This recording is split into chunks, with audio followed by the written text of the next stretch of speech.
Well, welcome everyone. My name is Suzanne Morse-Mumaw, and I'm the Chair of Urban and Environmental Planning, and you are attending the Robert Plavnick Lecture. This is the annual lecture that we do to feature a topic that faces urban and environmental planners, but society at large, that we believe are critically important. And we couldn't find one even more critical than the one we're discussing today, affordable housing and policy. Let me say a word about our distinguished lecturer.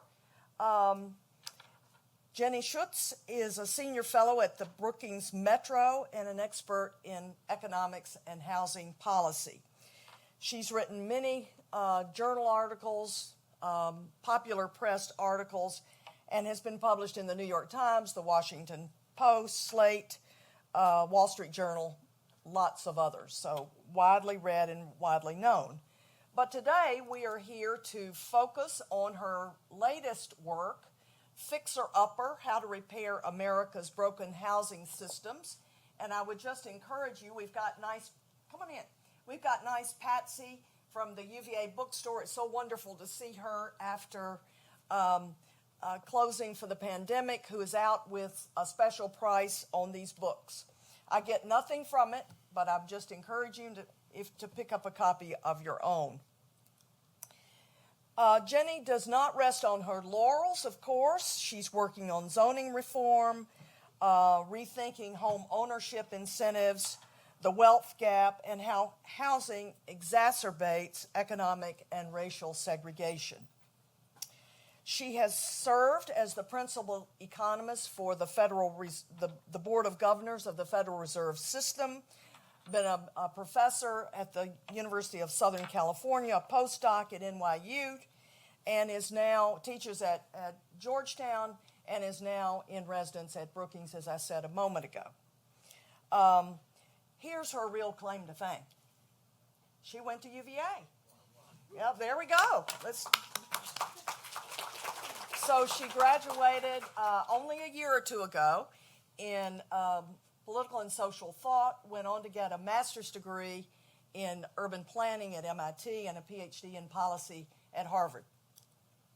So Jenny, we are delighted to have you here, and we are particularly delighted to have you back on grounds and in the School of Architecture. Welcome.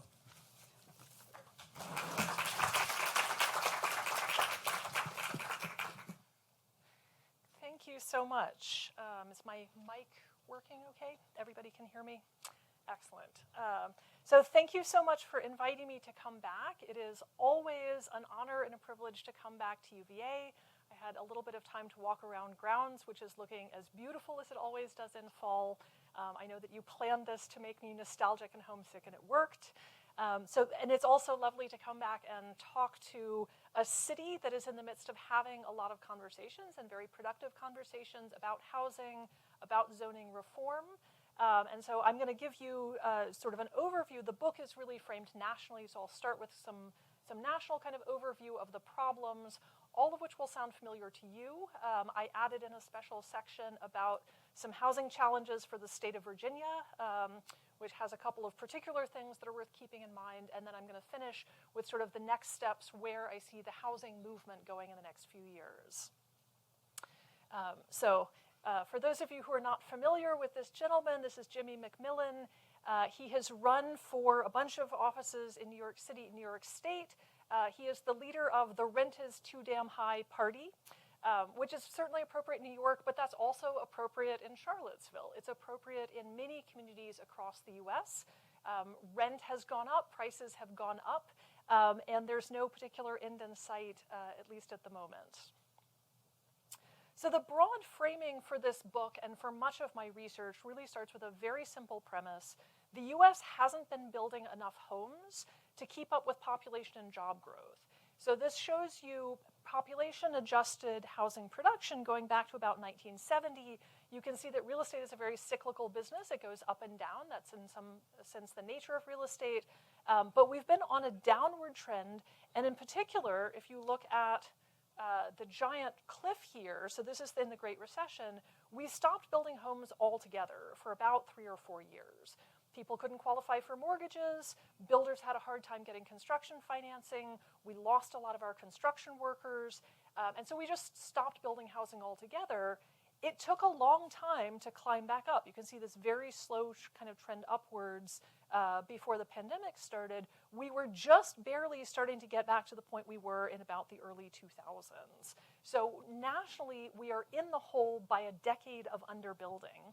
And this is actually much worse if we think about some of the really high opportunity, fast-growing places. So California and Seattle, New York, Boston, the DC region haven't been building enough homes to keep up with population job growth for more like 30 or 40 years, right? So without even having to go into anything complicated, we just don't have enough homes for all of the people who live here. Now, this isn't some kind of natural outcome of market forces. This is very much a reflection of policy choices that we have made. Local governments control the production of housing. Your local planning commission and your local city council get to make rules about what sort of homes get built and where and what kind of homes can't be built. We have created a complicated set of policies and procedures that make it difficult to add homes, especially in high-demand locations. So places that have some of the best jobs, that have really high-paying jobs in fast-growing fields like technology. At the local level, communities that have great public schools, that have parks, that have access to public transportation, all of the amenities that people want, but the communities with those amenities have set in place a set of rules that make it hard to build housing. You've probably been reading the discussion about single-family exclusive zoning. That's gotten a lot of attention recently. So zoning is the kind of building block of a lot of housing regulations, and our zoning rules say you're only allowed to build a single-family detached house on more than half of the land, even in big cities. So Washington, D.C., where I live, you are only allowed to build a single-family home on about 60% of the land, right? And you are not allowed to build things like row houses or apartment buildings, even relatively small ones. So we have locked in place a lot of very valuable productive land with really low density structures. And if you can't build anything but a single family house and there's one already on the land, you literally can't increase the housing stock. So that's the problem we have created for ourselves. We have made this very inflexible and made it very difficult to add smaller homes that are more affordable to low and moderate income households. So if we think about some of the differences between what you were allowed to build before zoning became widespread and what you're allowed to build today, this is a picture of New York City. This is in the Village, one of the most beloved neighborhoods in Manhattan. Tourists love to walk around and take pictures here. And you can see that we have buildings of different heights. We have buildings of different architectural styles, different vintages, some funky shapes, right, where you have streets that make a triangular corner. You build the building to take advantage of that. So this sort of fitting the building to the streetscape was very typical in pre-zoning cities. If you go to cities like Philadelphia or Baltimore, you will see blocks and blocks of row houses. So you can build row houses in some neighborhoods today, but look at how skinny these are. Right? These are 2 windows wide. That's probably an entranceway that just goes up a narrow staircase. These are essentially 1-room width houses. That's a very efficient use of land. You can get a whole lot of homes and build them pretty cheaply on a lot of land, except you're not allowed to do that today. And you probably can't see here, but the buildings come right up to the sidewalk, so there's no setback. Again, something that wouldn't be allowed today. We also used to build lots of neighborhoods where you've got corner stores, restaurants, coffee shops, the corner bodega.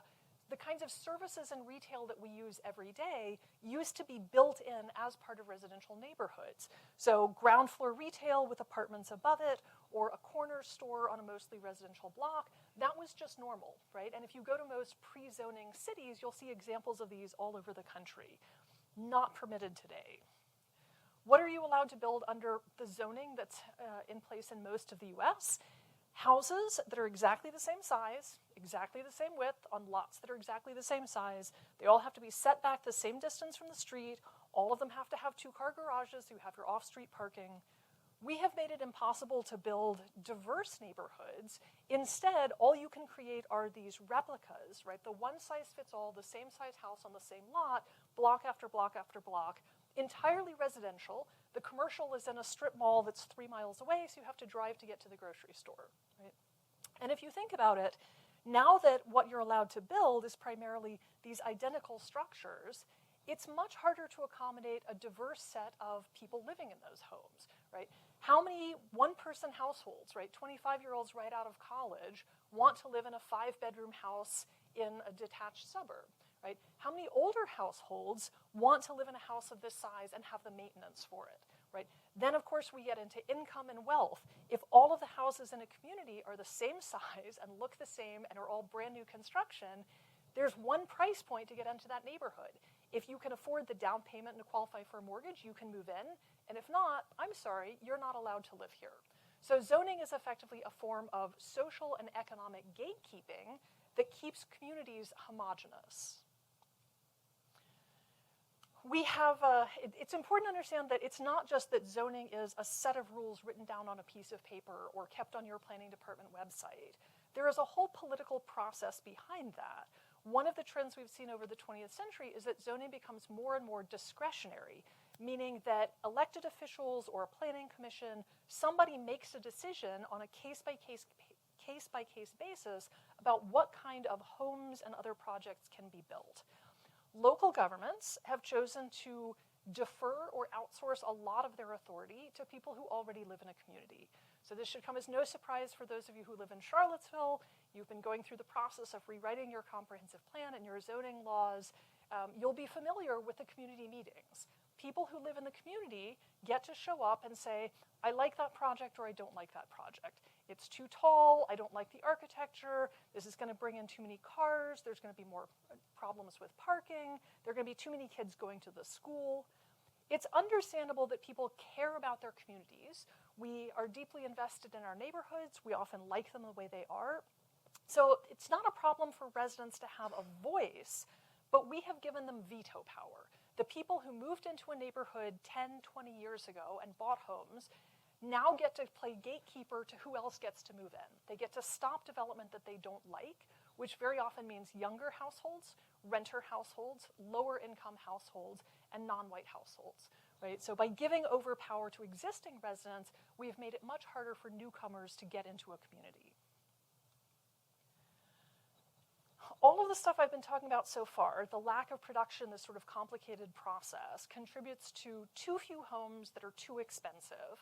And that's true for people at lots of different income levels. There's a slightly different affordability problem that I want to pull out so that we're clear there's some different policy solutions. And that is that poor households everywhere in the US can't afford market rate housing without a subsidy. This is primarily an income problem. The poorest 20-25% of households in every part of the country just earn too little money to pay for what we can think of as kind of the operating cost of basic rental housing. Right, so there's kind of a floor.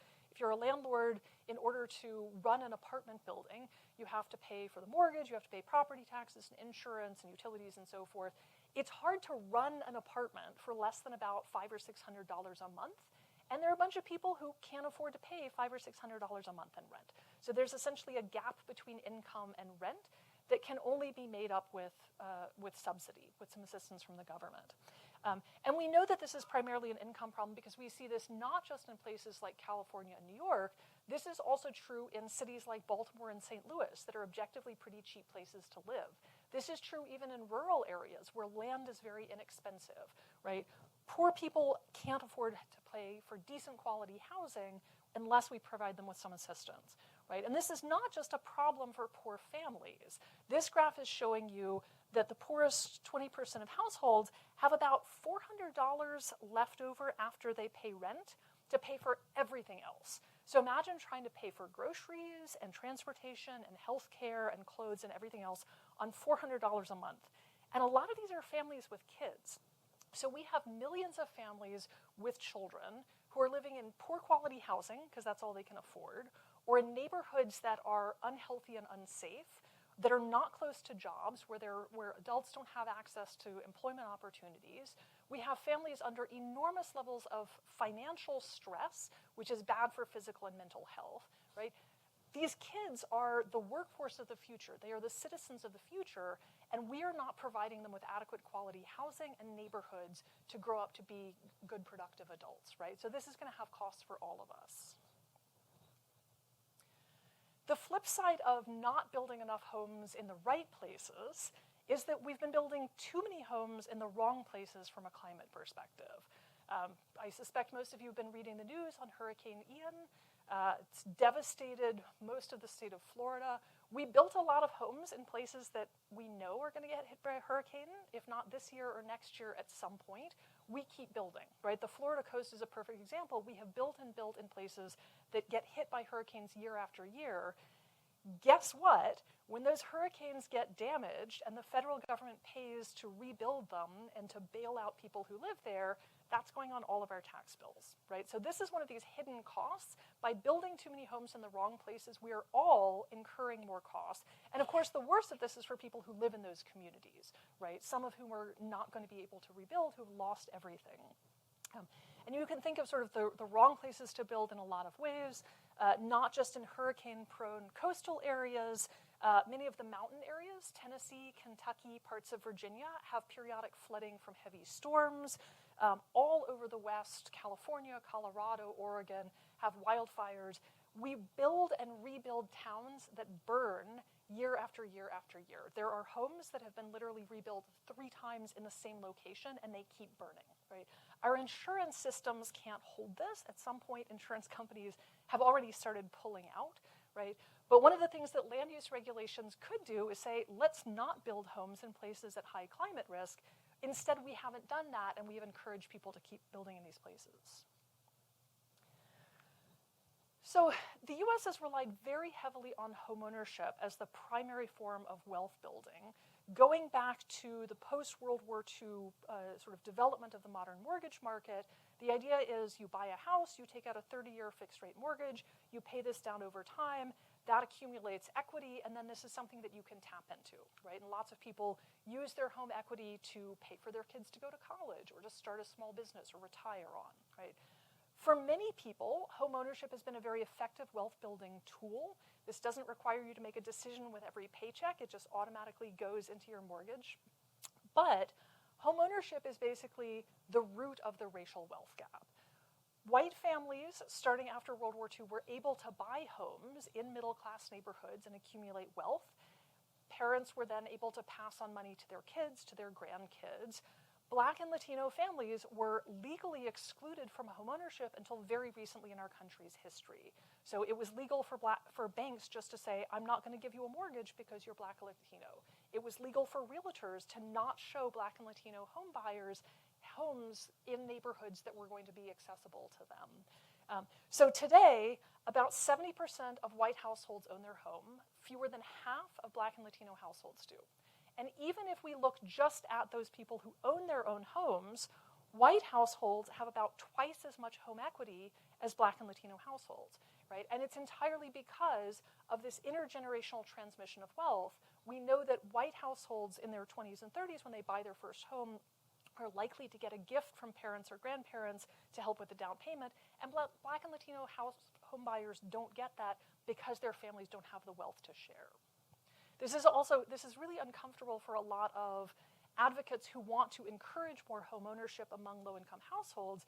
Even if we close the gap in home ownership rates tomorrow, which is not that easy to do, that doesn't erase the wealth gap that's accumulated over generations. So if we really care about the racial wealth gap, we're going to have to think about other kinds of policy interventions, something like baby bonds that's essentially a transfer of wealth to families that don't have it.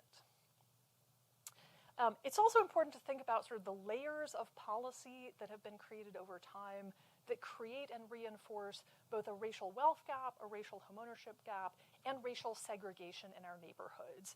So this is a map, the redlining map from Richmond, Virginia, which is one of the sort of cities that has the longest shadow, right? Neighborhoods that were redlined, that were excluded from access to mortgages in the 20s and 30s are still among the poorest neighborhoods today. They have fewer trees and fewer parks, which means they have more intense heat in the summer. These are neighborhoods that were starved of public services, investments in schools and in roads. So from redlining to mortgage policies that discriminate based on race, to exclusionary zoning, we have all of these layers of policy that collectively have created and reinforced gaps in access to opportunity. Local governments have so many roles in housing production, and it's important to realize that local governments are not disinterested parties in this. Local governments in this country rely very heavily on property taxes to pay, in particular for schools, for public safety, for roads and parks, right? Where do local governments get their money? Most of it comes from property taxes. So those are imposed on both homes and commercial properties. And local governments then have this calculus to do every time a new apartment building or subdivision is proposed. They have to think about how much additional property tax revenue will this come in if we allow it to be built, and what's the demand for public services from people who move into this apartment building or move into these new homes. So if we think about how this works, if you have a proposal to build, say, a modest fourplex with 4 small condos, each of which are worth $200,000, those might bring in about $2,000 to $2,500 a year in property taxes. If you have a proposal to build a subdivision with homes that are worth $1.5 million, that's going to bring in a lot more property taxes per house. The question is, how many more public services are going to be used? And that's actually not a very easy calculation to make. One of the common mistakes that local governments do is assume that small homes, right, condos, 1 and 2 bedroom homes, are going to be more expensive. But in fact, we know that a lot of the hit to public services comes from families with kids who go to public schools. Well, it turns out that a 4-bedroom house is much more likely to have a family with kids than a 1-bedroom condo, right? So local governments have this mindset that small, moderately priced rental homes, apartments are going to be expensive based on their public services, which isn't always true, but it's one of the reasons that it makes them more inclined to give permission to build a bunch of big, expensive houses. In order to fix all of these problems, we're going to need systemic policy changes at all levels of government. Local governments are the entities that write the rules of housing production, that give approval to build or not. They need to make those rules more flexible, allow more diverse kinds of homes that are available at different price points and rent points to accommodate a diverse population, right? People of different income levels. State governments actually have a lot of leverage over local governments. They set the rules under which local governments operate. They also do a lot of financial redistribution. So state governments, if they want to, could nudge local governments to approve more housing. They could help share the cost of some of the public services, which makes it easier for local governments to say yes. And more states are interested in doing something in this direction. The single biggest thing the federal government could do to help is to provide financial support for low-income households, right? We know that everywhere in the country, poor households struggle to pay for the rent. Local governments simply don't have deep enough pockets to cover that. And of course, the local governments with the biggest concentration of poor people have the fewest resources to help. So if the federal government could, for instance, make housing vouchers an entitlement, things like expanding the child tax credit are incredibly useful for helping people pay rent and put food on the table. We could also use our federal tax policy to encourage people to build wealth outside of homeownership, which would be more equitable. It's not that any of the proposals in my book are brand new ideas. Many of these have been floating around since I was in grad school or even earlier. We know a lot of the policy fixes that need to be done, but the politics around this are just wicked hard. If you have been reading what Charlottesville has been doing on its zoning rewrite and its comprehensive plan, you will be familiar with this. Many of the conversations about making housing more diverse and accessible get very ugly in a hurry, and sometimes in coded ways and sometimes in not very coded ways. So I pulled headlines here. The Charlottesville one you will be familiar with. If you haven't been paying attention, Berkeley this spring has had a particularly fun example where a handful of long-term homeowners who moved to Berkeley as graduate students many decades ago and bought homes don't want the university to build more student housing because that will bring down the neighborhood.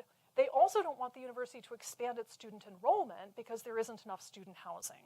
So they have used the statewide Environmental Quality Act to sue UC Berkeley to stop expanding its undergraduate admissions. Right? UC Berkeley, the flagship university of California, that's produced all kinds of Nobel laureates, that provides access to a lot of first-generation college students, right? The university wants to expand, the city wants it to expand, the state legislature and the governor want it to expand, but like 5 homeowners have decided they don't want to, and they've used the state law to shut it down, and the state Supreme Court, at least at the moment, has agreed with them, right? And you have to ask yourself that when your university, your governor, your legislature are on one side, 5 homeowners and the state Supreme Court are on the other, and they deadlock, that something about this system is just broken. So I want to talk a little bit more specifically about some of the issues in Virginia. So this is a map from the Federal Housing Finance Administration showing the rates of house price appreciation over the last year. Dark green is faster rates of house price growth. So you can see that a lot of the state of Virginia is pretty green. Charlottesville and Albemarle are actually not the fastest growing category, in part because you were expensive to start with. So you were getting expensive, but not as fast as other places. It is worth noting that the southwest part of the state, which is actually where I grew up, is not growing that rapidly in prices, in part because it's been losing population for a long time, and you also have some areas around the eastern shore as well. But in general, Virginia is, across the state, prices are going up. Affordability is becoming more of a problem. And I'd love to encourage you, if you're interested in exploring local dynamics, either in Albemarle or in your own community, there's a tool that I developed with colleagues at the Aspen Institute and at NACO, the National Association of Counties. So this is an online interactive tool that you can pull up any counties. This is a county map. And we have classified all of the counties based on their rate of population growth and on housing costs. So you can see the red areas are places that are expensive and fast growing. Blue areas are places that are mostly losing population and are fairly cheap because of declining demand. Green is kind of healthy. So you can see here the entire West Coast is basically red and orange and yellow, which is bad. The DC region is also pretty much all in the red area, and Virginia has some diversity here. But sort of as context, Virginia is becoming less affordable over time. The good news is you're not California yet. The bad news is you're getting there, and so now is a really important time to intervene. We can pull out then the Charlottesville metro area and see the individual counties. So you can see that both Albemarle and Charlottesville are, the good news is that you're growing in population. And I will say, having demand, people wanting to live here is a good problem to have, right? You do not, in fact, want to be Detroit or St. Louis or many of the rural counties in Virginia where people are leaving and there are no jobs. And, in that case, your tax base shrinks every year and it's much harder to provide services. So being on the growing side is good. The bad news is that you are pretty expensive. So we think that a house price to income ratio of about 3 to 4 is affordable. Albemarle is about 5. So this means that you would have to spend 5 years worth of income to buy the typical house in Albemarle, which for most people is kind of a stretch. So the idea is to try to figure out how do you keep the growth going, but bring housing prices down a little bit more. This is just reinforcing the idea that poor households everywhere in the state have a hard time paying for housing. And it's important to note that this is not just a renter problem, although more renters are poor than owners. But there are actually quite a lot of low-income homeowners who may not even have a mortgage, but their property taxes, their insurance, and the maintenance on the house are more than half of their income, right? So there are a bunch of people who really just need some extra cash. Virginia also has a number of places where housing quality is a concern. So as a proxy for housing quality, I'm showing here the share of homes built prior to 1940. Some older homes have been restored and are in great shape, but older homes tend to be more expensive. They're much less energy efficient, and they have higher maintenance needs. So a lot of the Virginia communities have a lot of old housing. Richmond is actually one of the highest of these. I think it's something like half of the homes in Richmond were built prior to 1940. So those are places that are likely going to take quite a lot of maintenance from their inhabitants. And you can see here also, rural communities have a lot of vacant housing. This is again related to they've been losing population. So vacant housing and older housing are signs of blight. These are different problems than growing places that are unaffordable. They require a different kind of policy intervention, but it's important for state lawmakers to remember that you have both expensive, fast-growing communities and declining communities, and both of them need assistance. One of the reasons why we worry about older, poor-quality housing is that we know climate change is increasingly putting stress on both the physical structures we live in and on the neighborhood infrastructure that supports housing in residential neighborhoods. So if you think about this, for instance, most of the homes built prior to 1940 did not have air conditioning because we didn't really have air conditioning at that point.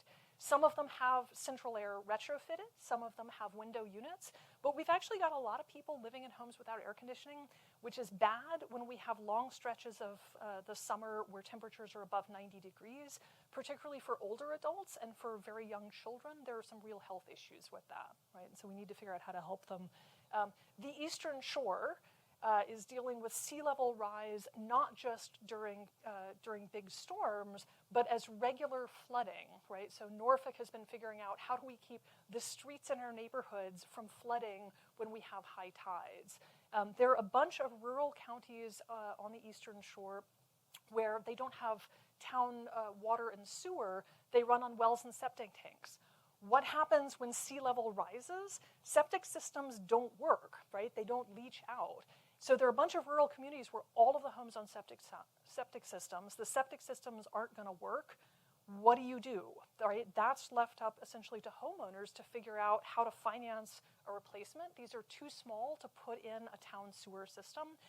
The other option is relocating people. There's a small amount of federal money to relocate people from high flood-prone areas, but nothing like the scale that we're going to need. So we've got a number of severe climate problems. These are, I promise you, only going to get worse over time. We haven't even grappled with the scale of it. We don't know how many homes are going to be affected, which means we can't cost out what it will take to fix them. And there's certainly not a pot of money available to deal with this. So this is my kind of scare tactic of, this is a big problem and we should be a lot more worried than we are. There is one piece of, I think, good news and opportunity if the state can plan for it adequately. So I'm very excited that rail service throughout Virginia has expanded. There have been some nice arrangements to have more rights of way. I took the train this fall to Richmond to the Main Street station, so not just stopping at Staples Mills, but all the way down. It's fantastic to have that. On the other hand, getting from Staples Mills to the Main Street station, I think it's maybe 5 miles and it takes 25 minutes because they don't have the right-of-way, and so they have to kind of creep along. I'm very excited that I can now visit my parents in Blacksburg on the train. They picked me up in Roanoke. So the expansion of train service to more communities, first of all, ties those in together, and so it expands the job market. Right? People can live in these communities and work in other places, particularly for places like Roanoke and Lynchburg. This is great because it ties them into the economic engine in Northern Virginia. This also offers some opportunities to rethink land use. If you've got a train that will get you quickly to other cities, you want to maximize the passenger ridership by building stuff on top of the train station, right? So we would love to see a bunch of houses built on top of all of these train stations and within walking distance. It would be great to have restaurants and coffee shops and services, to have offices nearby. So expanding train service makes that land more valuable. This is exactly the time to get the land use right and to maximize the value of that and maximize the number of people who can take advantage of the train service. What's going to happen in the next couple of years? So this is a really exciting time to be working in housing, to be working in zoning. I'm sure all of you guys know that, which is why you're here. Zoning has gone from being this obscure technical thing that only local government wonks think about to being something that is in the headlines of the New York Times like frequently. So the last couple of years, we have seen a lot more political attention across the country and from very high levels of government on the problem of housing affordability, housing supply, and in particular, the role of zoning. So the Biden administration's Council of Economic Advisors has written multiple blog posts about zoning and its effect on supply, its effect on affordability, and its effect on racial segregation. Obviously, Charlottesville is all over this. So there is a lot more attention to this as a problem, which I think we're going to have in order to have conversations about the solution. I don't know which direction the causality goes, whether there's national political attention because there's local action or vice versa. But this has also been a really exciting time for local grassroots action. And so groups like Livable Charlottesville here have been sprouting up over the last really 5 or 6 years. We've seen just an enormous growth in the number of locally based or state-based organizations that show up at the city council meeting and say, we want more housing, we want more apartments, we want more diversity of housing options. This is important to us. And that's incredibly important for local elected officials, not just to hear from the stereotypical NIMBY homeowners, but to hear from people who say, we want more, right? Please build more of this. Most of the action has been on the West Coast, not surprisingly because it's really, really expensive. But we can see this all over the country. So I was just in Colorado last week. Denver has a very active group. We see groups in Florida and Orlando and Tampa. Of course, that's you. A number of groups in the DC region. But just a lot of activity in all kinds of places. We were talking at lunch today that there's a trend for a lot of the college towns around the country that are having similar problems. Gainesville, Ann Arbor, are all having very similar issues because there's constrained land, there's a big landowner, there's a population of students who really want to be close to campus. And so one of the things that I'm trying to do is connect people from different communities who are having these conversations so that you can help brainstorm solutions together. And again, we're seeing this all over the place, an interesting set of groups. Many of these, I will say, are people who have full-time day jobs that have nothing to do with housing and planning. This is their night and weekend gig because they feel a sense of civic obligation. That's really fantastic, and any of you who have free time, I would encourage you to get involved. At the very least, show up for a city council meeting where they're debating this. It's really informative to see what the conversation is like. A lot of the people I've talked to who have joined these groups joined because they showed up at a meeting and a bunch of the NIMBYs were saying, don't build an apartment, we don't want those people moving in, they'll bring down the neighborhood and turn this neighborhood into a ghetto. And people show up and they say, this is really embarrassing and you can't say that, that's horrible, we want more people in our neighborhood and you have to be open-minded. And it helps a lot for local officials to hear some pushback from their voters, right? If there are enough people on the side of yes, they're more likely to vote that way. State-level activity has also been just exploding the last couple of years. Traditionally, this has been a local government thing, and states really haven't gotten involved. There are a handful of places, California, Massachusetts, New Jersey, that have a long-standing role in land use, but we have seen a lot of new interest from places that haven't done this before. So Maine, for instance, just recently passed a pretty ambitious zoning reform, and Maine is a very small government state, so that was pretty unusual. Utah has actually been very much on the forefront, in part because they have wildfires, they are running out of water from the Colorado River. Salt Lake City has grown enormously very fast, and so they have all of the problems colliding. This is a really interesting one, too, because Utah is a very red state politically. They are very business-friendly, and they are framing this very much as employers can't hire and retain workers because housing has gotten so expensive, and also you can't ignore the fact that you're running out of water, right? This is very salient and tangible. And so they're a good example of a red state framing that has been pushing very much the same kinds of policies as some of the more traditionally blue states. There are a couple of interesting kind of federal opportunities. This is probably more for those of you who are working in local government. So unfortunately, the Biden administration did not manage to pass an expansion of housing subsidies. There was a proposal to expand housing vouchers, which did not make it through the negotiation process. But there are two bills that are relevant for housing kind of tangentially. One is the bipartisan infrastructure law. The Department of Transportation has created a couple of new pots of funding available to help land use in conjunction with transportation. Right? So you want to build a new bus rapid transit line or a light rail system, we'll give you some federal funding, but only if you get the land use right so that you can build moderate density housing and mixed use residential commercial around it. So those are going to be voluntary grants, but potentially could help in places like Virginia that are expanding their transit systems. And there's also some opportunities in the new Inflation Reduction Act to do investments in older housing and make them more climate resilient. So for local governments, I sort of look at all of the pots of money that you can access. They don't necessarily say housing and zoning on them, but a lot of them can be useful for some of the local goals. So I wrote this book because I want people who aren't housing policy wonks to know some of the problems with our housing systems. Traditionally we've had sort of the NIMBYs who show up and say no. There's this growing group of pro-housing advocates who show up and say yes, but most people are somewhere in between, right? Your sort of median voter, your typical suburban homeowner, probably in their 40s and 50s, financially comfortable, doesn't think that this is a problem for them, right? I have a house, I can afford it, I have a neighborhood that I like. Why should I care that poor people can't afford a nice place to live? Why should I care that we have these long-standing patterns of racial and economic segregation?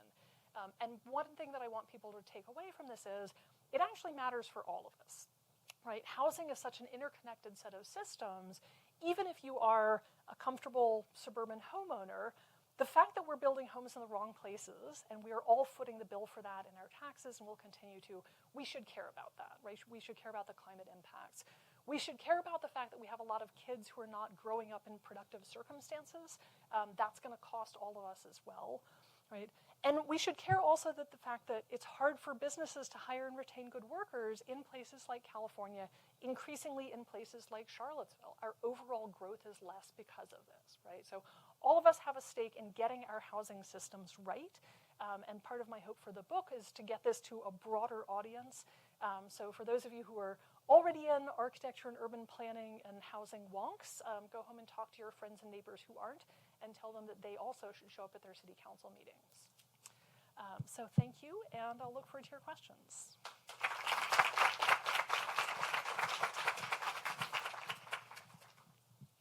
We have a microphone somewhere. Here's it. Questions? Well.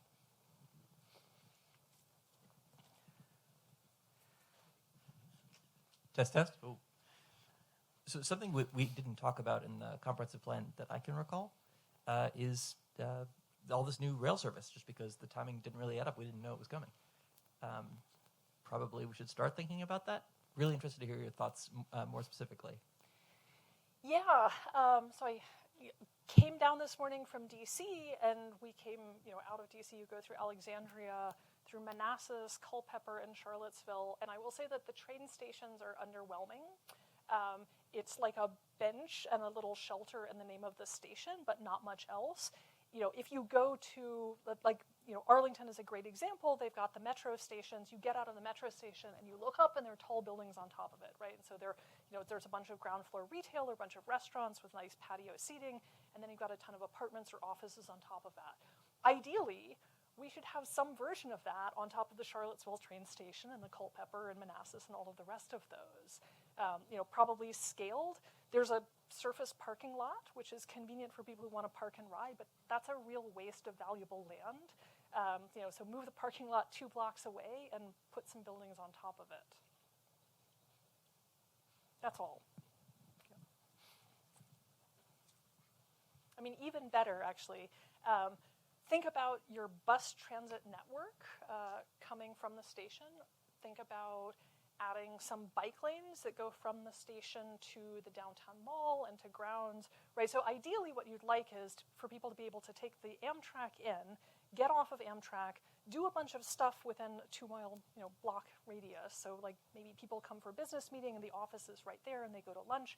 But if people are coming in, say, to give a lecture at the architecture school, wouldn't it be great if you could get off the train and get on an e-bike and ride over to grounds and ride back afterwards? By spring, you'll have that ready, right? Yeah. Hi, so first of all, thank you for talking with us. It's really interesting. In your kind of cataloging of all of these different organizations throughout the country, have you noticed any trends of what's been particularly successful, like collaborating with existing community organizations, finding those partnerships, or maybe, what the leadership looks like? Is it more, wonky types or more like community grassroots organizer types? Yeah, that's a great question. So it's a real mix, and this is such an emerging issue of research because it's happening right now in real time. So a lot of these organizations have been formed in the last 3 years. Some of them have managed to get legislation through. So California YIMBY has been the most successful. it's actually a well-funded, they have both a 501c3 and a 501c4, so they do research about policy that they put out. They also essentially have a lobbying arm that sits in Sacramento that writes versions of legislation, walks it up to the legislator's office. They are the best organized and the best funded and have been extremely successful. But lots of the other groups, I mean, Livable Charlottesville was really active in the comprehensive plan. They have been partnering with some of the local groups, so with Habitat and with, is it Piedmont? So with some of the longer-standing affordable housing groups, that does seem to be one of the messages. If you're going to found a new organization, find people who are already in the place doing the work and have the relationships. And in particular, if you're going to advocate for more market rate housing that's more expensive, match up with the affordable housing advocates and see how you can support what they're asking for, right? So if it's, expansion of local voucher program or inclusionary zoning or tenant protections, the coalition is really important. Who the coalition is a little different in different places. In Oregon, they partnered with a tenants protection. In Virginia, that's a little bit less of a thing. Often the real estate industry is involved. Sometimes the business community is involved. Sometimes environmental protection groups are engaged with this. Sometimes they're less helpful. But doing sort of a power mapping and figure out who's already in the space that you can work with is really helpful.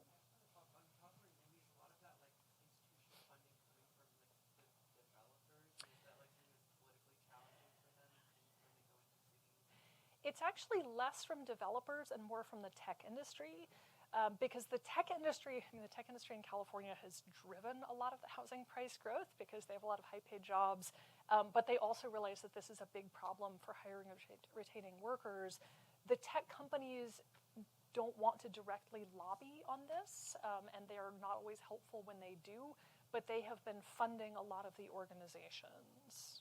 So if you guys have tech companies in Charlottesville, you should talk to them because it's in their best interest to build more housing. And if all they have to do is write a check, they're much more likely to do that. Hi, quick question, Rick. I wanted to get your thoughts on the construction companies and how to get them on board.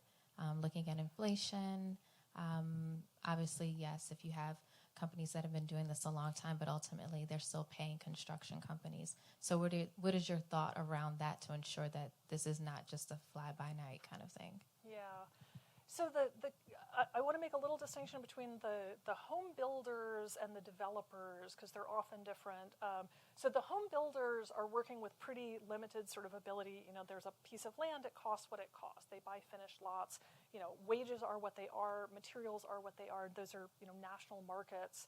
So there's not a lot you can do at that stage. The developers are the people who buy like an undeveloped parcel of land. They go in and put in the infrastructure, they subdivide it, they go through the zoning permissions. They are the ones who are more engaged because they run into the sort of the political process more. And many of the developers who want to do infill housing know that this is a problem, so they are behind this agenda. They're not necessarily the ones that you want trotting out at city council. I mean, they're asking for the permission, but they're also not necessarily the politically best face to put on this. There are a lot of progressive communities that don't like developers who build houses and they make money doing this. Affordable housing developers can be really good ones to work with, and they're very much aligned too, right? So like Habitat can't get permission to build rental apartments or modest for sale homeownership in places where it's hard to build, and so they're often good advocates to bring in.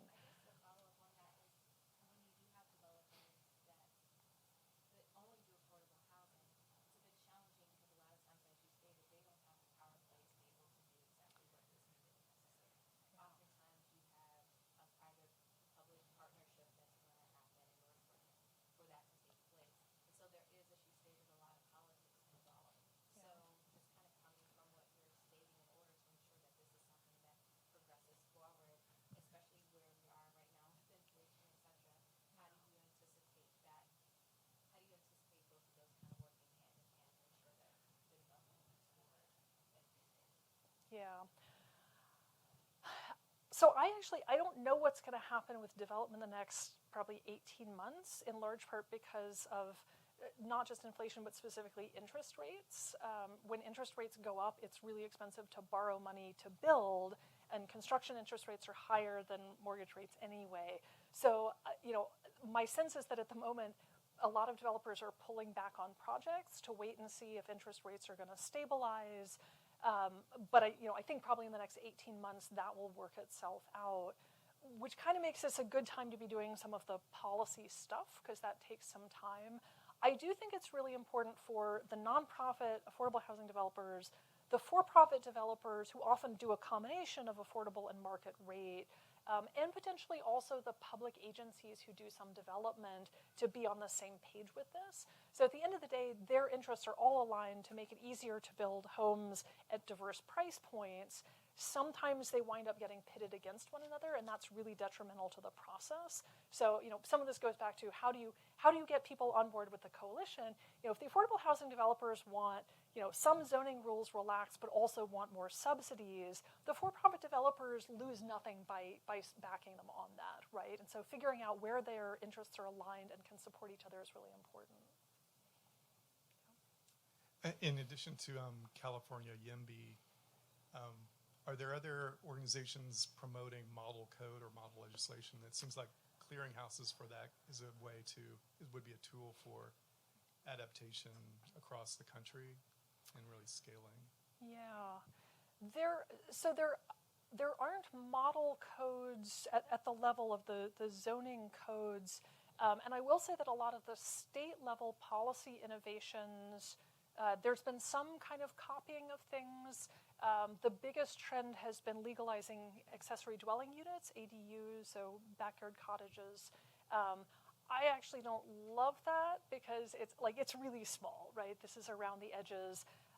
California has built 60,000 ADUs since they legalized this, which is not trivial, but also California needs a couple million units. So it's not solving the problem completely.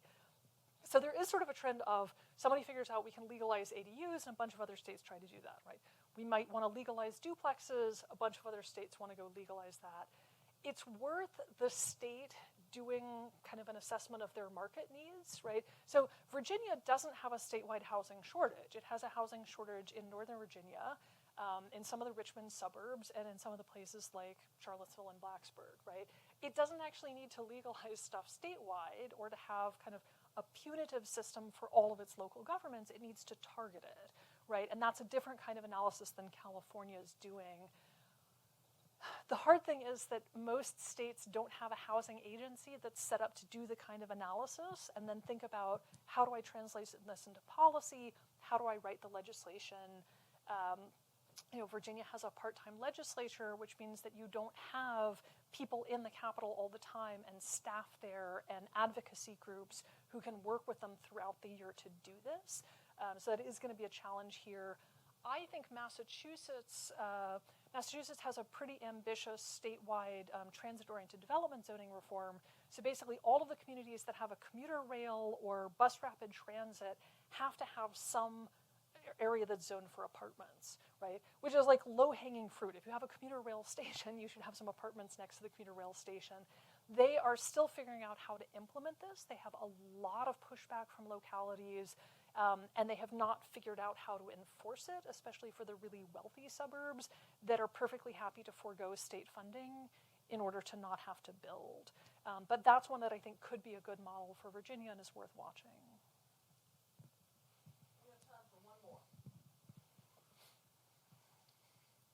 Hi, thank you. This is relatively recent, so I don't know if I've had a chance to look into it at all, but since COVID, so many office buildings have become empty. Do you see anything moving forward with housing and maybe repurposing some of these, any incentives or anything like that? Yeah, that's a great question. And we do have some kind of historical precedents. So I lived in downtown Los Angeles, which was like a big financial capital in the 20s, and then office buildings sat vacant, and they have done an enormous amount of repurposing their old office buildings and old hotels into apartments and condos. Soho in New York is a great example too. So we know that some non-residential buildings can be converted and work very well. 1980s office blocks, not so much, right? They have a giant footprint. They take up an entire block. The windows don't open. You don't have enough windows. You'd have to punch a hole through the building and redo it. And at that point, you might as well tear it down and start over.